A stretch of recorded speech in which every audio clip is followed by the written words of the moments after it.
Chapter 1 of the Life Triumphant, Mastering the Heart and Mind by James Allen. Faith and Courage. For those who will fight bravely and not yield, there is triumphant victory over all the dark things of life. I state this at the beginning that the reader may know there is no uncertainty about it. In the course of this book, I shall show what are the elements, in character and conduct, which go to build up the life of calm strength and superlative victory. To stand face to face with truth, to arrive, after innumerable wanderings and pains, at wisdom and bliss, not to be finally defeated and cast out, but ultimately to triumph over every inward foe. Such is man's divine destiny, such his glorious goal, and this every saint, sage, and Savior has declared. In the present stage of the life of humanity, comparatively few reach this place of triumph, though all will reach it at last. Yet there is a glorious company of perfect ones who have attained in the past, and their numbers being added to with each succeeding age. Men are as yet learners in the school of life, and most men die learners, but there are some who, in this life, through fixity of purpose and strenuous fighting against darkness, pain, and ignorance, acquire a right knowledge of life and pass joyfully beyond the pupil stage. Man is not to remain forever a schoolboy in the universe, to be whooped for follies and errors. When he wills and wishes, he can set his mind upon his task and master the lessons of life, becoming a confident and skilled scholar, living in understanding and peace, and not in ignorance and misery. The sorrows of life are profound and deeply rooted, but they can be fathomed and rooted out. The passions and emotions of human nature are, in their ungoverned state, overwhelming and painfully conflicting, but they can be so softened down, harmonized, and wisely directed and understood as to become obedient servants for the outworking of enlightened purposes. The difficulties of life are great, its battle fierce, and its wished-for issues are uncertain and elusive, so much so that every hour men and women are breaking down under the strain.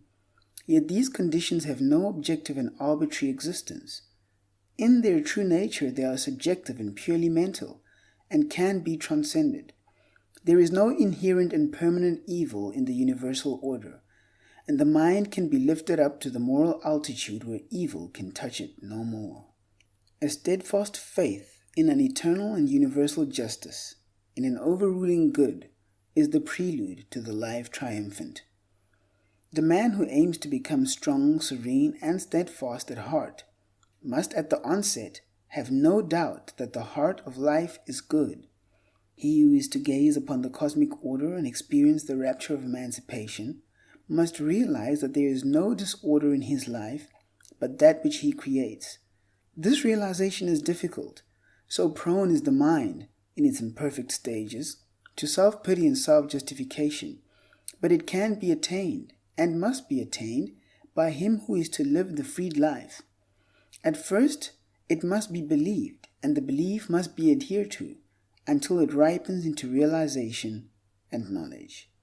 The sufferings of life are greatly reduced when they are accepted as disciplinary experiences, and the man of faith does so accept them.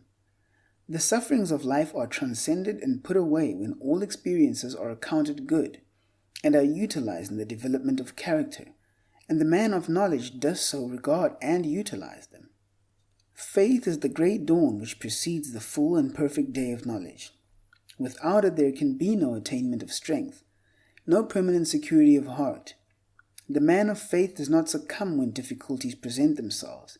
He does not despair when troubles overtake him. However steep and dark his path may seem, he looks forward to a brighter pathway ahead. He sees a destination of rest and light beyond. They who have no faith in the triumph of good ignominiously succumb to the elements of evil. And this must be so, for he who does not elevate good elevates evil. And seeing evil as the master of life, he receives the wages of evil. There are those who, having yielded to defeat in the battle of life, talk thoughtlessly about the wrongs they have suffered at the hands of others.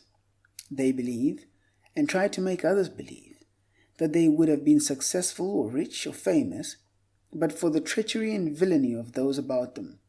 They tell, for the 1000th time, how they have been deceived, defrauded, and degraded by others. They imagine that they themselves are all trust, all innocence, all honesty and good nature, and that nearly everyone else is all that is bad and malicious. They tell how they would have been just as prosperous and honored as others if they had been as selfish as those others, and that their great drawback and chief source in themselves of their failures is that they were born with too great an endowment of unselfishness.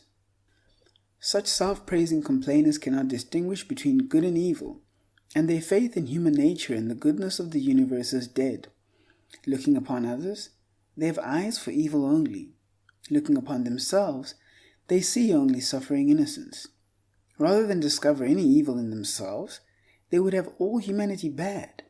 In their hearts, they have enthroned the wretched demon of evil as the Lord of life, and see in the course of things only a selfish scramble, in which the good is always crushed and the evil rises triumphant. Blind to their own folly, ignorance, and weakness, they see nothing but injustice in their fate, nothing but misery and wretchedness in their present condition.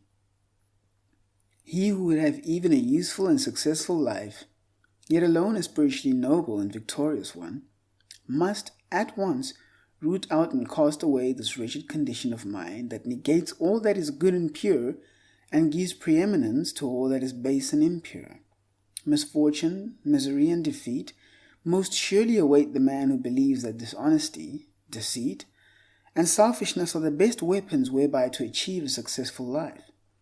What courage and strength can a man develop, and what quiet and happiness can he enjoy, who believes that in order to keep pace with others, he must continually deny and discourage the better qualities of his nature? The man who believes that evil is more powerful than good and that bad men have the best of life is still involved in the elements of evil, and, being so involved, he suffers, must necessarily suffer, defeat. It may appear to you that the world is given over to wickedness, that the bad prosper and the good fail, that there is nothing but chance, injustice, and disorder. But do not believe this. Regard it as an elusive appearance. Conclude that you do not see life as it really is, that you have not yet fathomed the causes of things, and that when you can look upon life through a purer heart and a wiser mind, you will see and understand its equity. And truly, when you do so look at life, you will see good where you now see evil, order where now appears disorder, and justice where now injustice seems to prevail. The universe is a cosmos, not a chaos, and the bad do not prosper. It is true there is much evil in the world, otherwise there'd be no necessity for moral aims. But there is also much misery in the world, and the evil and misery are related as cause and effect. It is equally true that there is much good in the world, and much abiding gladness, and the good and gladness are related as cause and effect. He who has acquired that faith in the power and supremacy of good which no apparent injustice, no amount of suffering, and no catastrophe can shake, will pass through all emergencies, all trials and difficulties, with a sublime courage that defiles the demons of doubt and despair. He may not succeed in all his plans. He may even encounter much failure, but when he fails, it will be that he may frame nobler purposes and ascend to higher achievements. He will only fail in order to reach a success greater than that of which he first dreamed. His life will not, cannot, be a failure. Some of its details will fail, but this will be but the breaking of weak links in the chain of character and events, in order that the whole may be made strong and complete. There is an animal courage which can calmly face the fire of an enemy in battle, or the fierce rage of beasts, but which fails in the battle of life and breaks down when confronted with the beasts that rage within one's own heart.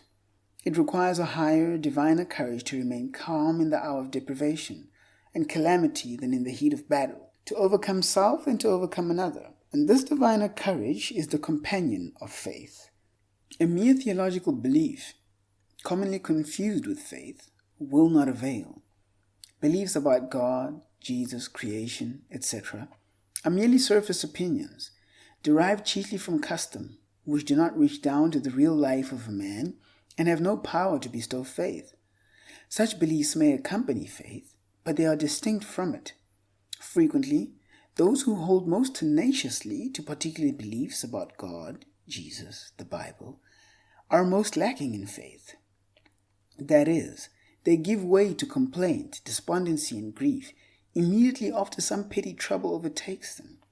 If one is given to irritability, anxiety, hopelessness, and lamentations over the simple things of life, let him know that, in spite of his religious belief or metaphysical philosophy, he lacks faith.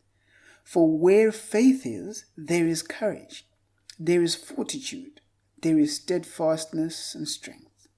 The opinions of men are likely to be considered, for they are changing with every new breeze of thought. They have very little part in the reality of things, being the bubbles of a surface effervescence. But behind all opinions, there is the same human heart.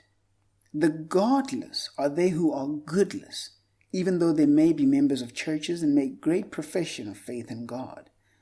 The godly are they who are goodly, even though they make no profession of religion. The complainers and bewailers are the faithless and unbelieving.